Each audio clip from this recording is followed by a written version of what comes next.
গুলিতে কারা প্রাচীরের অন্তরালে ছিলেন সেই সমস্ত নমস্য ব্যক্তিগণ, উপস্থিত বিভিন্ন জায়গা থেকে আগত गणतंत्र प्रेमी श्रोत्री मंडली, मैं ज़्यादा इमरजेंसी का डिटेल्स में नहीं जाऊंगा, कारण हम अर्जुन राम जी से पूरा सुनना चाहते हैं। इसीलिए जो नहीं बोलेंगे ऐसा पार्ट कोई मैं उपस्थित करने का प्रयास करूंगा। कारण एक क्वेश्चन आएगा जो आप कैसे जानते हैं, वो ये नहीं बोलेगा। जो बंगाल रिलेटेड कुछ बात है जो अर्जुन राम जी को जानकारी भी नहीं हो सकता है, स्मरण भी नहीं हो सकता है, ऐसा बात में हम ज़्यादा जाएंगे तो उनके लिए बोलना आसान होगा और रिपीटेशन नहीं होगा। देखिए 1975 সালের 25শে জুন জরুরি অবস্থা লাগানো হলো। আমি জরুরি অবস্থা কি, খায় না মাথায় দেয়, কি ব্যাপার কিছুই তো জানতাম না, কারণ আমার তখন বয়স 12 বছর। কিন্তু 12 বছর হলেও জরুরি অবস্থার বিরুদ্ধে কাজ করেছি, কারণ ছোটবেলা থেকেই বাল স্বয়ংসেবক হিসাবে শাখার সাথে যুক্ত ছিলাম বলাটা ভুল, সঙ্গে স্বয়ংসেবক আছি, আজকেও আছি, আর নিত্য শাখায় জানেওয়ালা লোক আছি সেই তখন থেকে আজকে পর্যন্ত। আজ সকালেও শাখায় গিয়ে এসেছি, কালকেও যাব, পরশুও যাব, আগেও গিয়েছি, তার আগেও গিয়েছি। এই যে শাখায় আমরা যেতাম, হঠাৎ করে জানতে পারলাম সকালবেলা শাখা হবে না, 26 জুন। কেন 25 তারিখ রাত 12টার সময় কি একটা জরুরি অবস্থা বলে কিছু একটা ঘোষণা হয়ে গেছে, যে কারণে আমরা শাখা করতে পারবো না। আমার রাগটার কারণ হচ্ছে আমাদের শাখা বন্ধ করে দিয়েছে কে? ওই কংগ্রেস সরকারের প্রধানমন্ত্রী। বাস, এর বাইরে আমি আর কিছু জানি না। এবার কি করতে হবে? বিদ্যুৎ দা আমাদের শিখিয়ে দিলেন, বিদ্যুৎ দা মানে বিদ্যুৎ দত্ত। তিনি বললেন যে বিভিন্ন এমার্জেন্সি বিরোধী, জরুরি অবস্থা বিরোধী যে সমস্ত লিফলেট, সেগুলোকে রাতের অন্ধকারে লোকের বাড়ি বাড়ি দিতে হবে। আমার দাদা শান্তনু সিনহা, সঙ্গে আমি আর 2-4 জন কার্যকর্তা, আমাদের কাজ হতো ঠিক যখন রাত্রিবেলা 9টা 9:30 বাজে, তখনকার 9টা 9:30 মানে আজকের রাত্রি 1:30 2টো, বহু জায়গায় বিদ্যুৎ সংযোগ নেই। তো আমাদের কাজ হতো মানুষের বাড়ির দরজার তলা দিয়ে, জানলার ফুটো দিয়ে, ভেন্টিলেটর দিয়ে সেই এমার্জেন্সি বিরোধী বক্তব্যের প্রচার পুস্তিকা ছড়িয়ে দেওয়া। আর সকালবেলা এলাকায় ঘুরে দেখা কি হলো, দেখলাম আমাদেরই সমস্ত কাছের কংগ্রেসি নেতারা, তারা বলছে কারা এগুলো দিচ্ছে, ধরতে পারলে হাত পা ভেঙে দেব। আমরাই দাঁড়িয়ে আছি, কিন্তু তাদের স্বপ্নেও তারা ভাবেনি যে এরা এই জিনিসগুলো করছে। এইভাবে জরুরি অবস্থার ওই সময় কালো দিনগুলোতে আমাদের অভিজ্ঞতা, আর কবে আমরা আবার শাখা মাঠে একত্রিত হতে পারবো, সংস্থানে একত্রিত হব, এটাই শুধু আমাদের চিন্তা ছিল। 21 মাস জরুরি অবস্থা উঠে গেল, স্বাভাবিকভাবেই আমরা আবার আমাদের যা দৈনন্দিন কর্তব্য, মানুষের সামাজিক কর্তব্য, গণতান্ত্রিক কর্তব্য সব হতে শুরু করল। সেই সময় যখন লাগানো হয়েছিল রাষ্ট্রীয় স্বয়ংসেবক সংঘ, বিদ্যার্থী পরিষদ, এরকম 26টি সংগঠনকে সারা দেশ জুড়ে নিষিদ্ধ করা হয়েছিল এবং লোকনায়ক জয়প্রকাশ নারায়ণের নেতৃত্বে যে এমার্জেন্সি বিরোধী অভিযান শুরু হলো, সেই অভিযানে সমস্ত রাজনৈতিক দল, অরাজনৈতিক দল, সামাজিক সংগঠন তারা সবাই এগিয়ে আসলো, এক এক করে জেলে ঢুকতে শুরু করলেন। আর তার মধ্যে আহ্বান হইল জেল ভরো। সমস্ত কার্যকর্তারা দলে দলে জেলখানায় যেতে শুরু করলো, যে এমন অবস্থা তৈরি করব সারা দেশে যে জেলে লোক ভরার মতো জায়গা থাকবে না। হলো তাই, জেল ভরে গেল। লোক সংখ্যা যা ক্যাপাসিটি তার চেয়ে অধিক লোক হয়ে গেল। শেষ পর্যন্ত অস্থায়ী জেল করতে হলো। তারপরেও সুরাহা হলো না।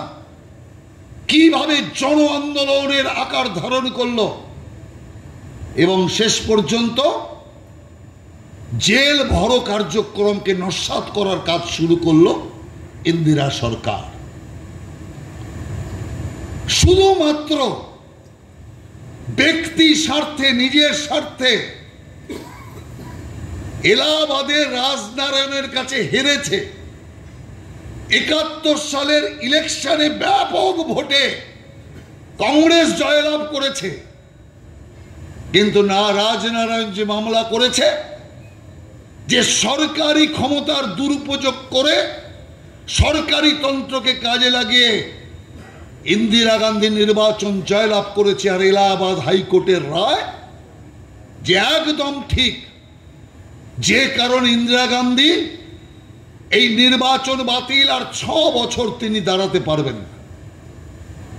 শুধু এইটুকু কারণের জন্য আমাদের পশ্চিম বাংলার শকুনি, তৎকালীন শকুনি সিদ্ধার্থ শঙ্কর রায়ের পরামর্শে হঠাৎ করে মাঝ রাতে 12টার পর জরুরি অবস্থা জারি করে দিল।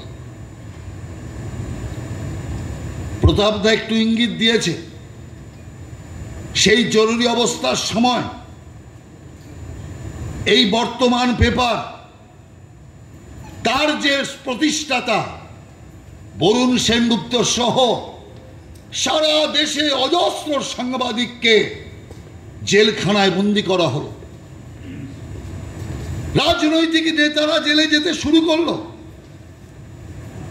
এই যে বইটা উদ্বোধন হলো, এই বইতে ওই আমরা যে কাজগুলো করতাম, সংগঠিত করা, মানুষের কাছে প্রচার পুস্তিকা চালানো, এই জাতীয় কাজ নরেন্দ্র মোদী ওই সময় করেছেন।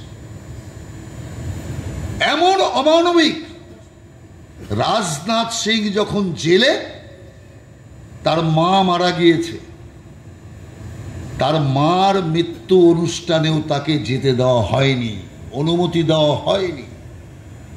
আদালত তখন ঠুটো জগন্নাথের অবস্থা ছিল। আমাদের শ্রদ্ধেয় নেতা অটল বিহারী বাজপেয়ী, লালকৃষ্ণ আদবানি সহ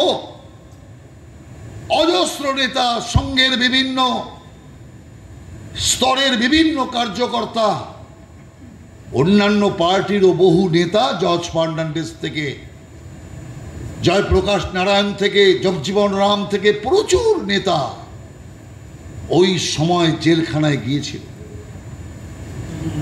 লোকনায়ক জয়প্রকাশ নারায়ণের আহ্বানে এমার্জেন্সির বিরুদ্ধে সমস্ত পলিটিক্যাল পার্টি নিজেদের আইডেন্টিটিকে সমাপ্ত করে তারা কি ঠিক করলেন যে আমরা একটাই পার্টি বানাবো, জনতা পার্টি। লাঙল কাঁধে কৃষক চিহ্নে সেই জনতা পার্টির ছত্রছায়া নির্বাচন লড়ার পর মোরারজি ভাই দেশাই নেতৃত্বে সরকার এসে ইন্দিরা গান্ধীকে জেলখানায় ভরা হয়েছিল। এই যে লোকনায়ক জয়প্রকাশ নারায়ণের কথা আমি উল্লেখ করলাম, এর পেছনে বাংলার একটি কাহিনী আছে। দেখুন, ওই সময় জরুরি অবস্থায় আপনার বাক স্বাধীনতা কেড়ে নেওয়া হয়েছিল, লেখকের লেখার স্বাধীনতা কেড়ে নেওয়া হয়েছিল, সংবাদ মাধ্যমের সাংবাদিকতার স্বাধীনতা তাকে কেড়ে নেওয়া হয়েছিল সমস্তভাবে। এমনকি আমাদের বাংলার কিন্তু সারা বিশ্বের নাম করা গায়ক কিশোর কুমারের গান পর্যন্ত সরকার বন্ধ করে দিয়েছিল। তার কারণ কিশোর কুমার বিনা পয়সায় সঞ্জয় গান্ধীর অনুষ্ঠানে গাইতে রাজি হননি। তার কারণ কোটি কোটি টাকা আপনি টিকিট বিক্রি করে তুলছেন, তা আমার পারিশ্রমিক বাদ যাবে কেন? কিশোর কুমারের গান সমস্ত সংবাদ মাধ্যম থেকে, সরকারি যন্ত্র থেকে বন্ধ করে দিয়েছিলেন। এই রকম অত্যাচার তখন চলেছিল। তখন ফেসবুক ছিল না, সোশ্যাল মিডিয়া ছিল না। সোশ্যাল মিডিয়ায় লিখলে অ্যারেস্ট হয়ে যেত, আজকে যেটা হচ্ছে বাংলায়। সেই কারণে তখন জরুরি অবস্থা চলেছিল 1975 সালে। কিন্তু আজকে পশ্চিম বাংলায় জরুরি অবস্থা ডিক্লেয়ার নেই, কিন্তু অঘোষিত জরুরি অবস্থা চলছে। এখানে স্বাধীনভাবে আপনি কোনো কাজ করতে পারবেন না। আজ যখন কেন্দ্রীয় সরকার বলছে যে জরুরি অবস্থা সাংবিধানিক হত্যা দিবস, সংবিধান হত্যা দিবস হিসেবে পালন করতে হবে, মমতা ব্যানার্জি এক প্রেস কনফারেন্স করে এমন চিৎকার করলেন, কিসের আবার সংবিধান হত্যা দিবস, এই সেই নানা রকম করে তিনি এর বিরোধিতা করলেন। কেন করবেন না? আজকে উনি তৃণমূলে, যেদিন জরুরি অবস্থা হয়েছিল সেদিন তো মমতা ব্যানার্জি ছিল কংগ্রেসে, অর্থাৎ জরুরি অবস্থার সমর্থক ছিলেন উনি। শুধু সমর্থক নয়, প্রবল সমর্থক। লোকনায়ক জয়প্রকাশ নারায়ণ এলেন কলকাতায় জরুরি অবস্থার বিরুদ্ধে আওয়াজ তোলবার জন্য।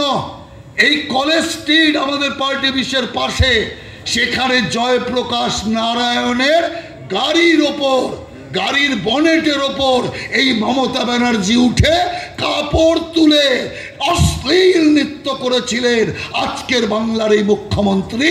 অতএব তিনি এমার্জেন্সি শুধু বিরোধিতা করেননি, অসভ্যভাবে, কুরুচিকরভাবে মহিলা হিসাবে।